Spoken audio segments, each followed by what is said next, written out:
Good morning. Today we have two different passages, and you get to pick one because they're both pretty long and they're both essentially the same. So you can either read 1 Kings 8:22 through 61 or 2 Chronicles 6 verses 12 through 42. Again, that's 1 Kings 8:22 through 61 or 2 Chronicles 6:12 through 42, or you can read both. And go ahead and pause me, and I'll be here when you get back. Okay, so this is Solomon's prayer after they've opened the temple, and he is on his knees with his hands lifted. And this is just one of several positions in the Bible that people pray in. And he talks about this temple as being a house for the name of God, because the temple itself cannot contain God. And this is a little different from all the other cultures. Their temples pretty much contained their gods. So Solomon is saying, this is the true God. He is everywhere. A temple cannot contain him. So this is a very different situation in their culture. Basically, this prayer has 7 petitions. One is for God to determine the truth in disputes, and the second one is for God to forgive Israel when they repent.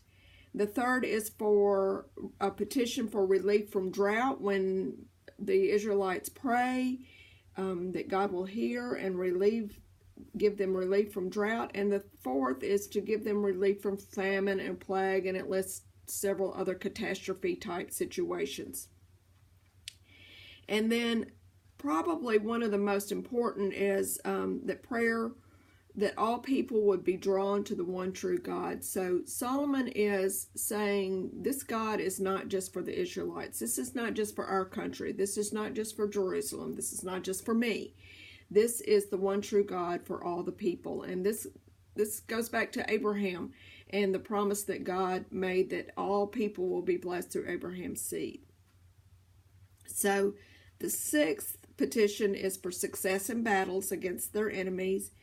And the 7th petition is for Israel when they're made captives and carried away to another land. And this is almost prophetic. And some of the commentators say, Solomon was a prophet. Some say he's just reading the Torah and kind of guessing that this is a possibility. The other thing to note here is that he continues to mention this praying towards the temple. And that's not so much a requirement as a gesture to remember that God's name is at the temple, to just like we might look upward to the sky to remember God. Well, this was kind of, let's look towards the temple. It's not like the Islamic belief that you have to pray to the east. It is not a have to. It is a suggestion and a reminder. So these 7 things, these 7 petitions, some scholars say that this is the high point of Solomon's spiritual life. He is recognizing God. He is recognizing the power of God and all that power can do through these petitions. So it is a very clear and effective prayer, and Solomon does a great job with it. And that's our lesson for today.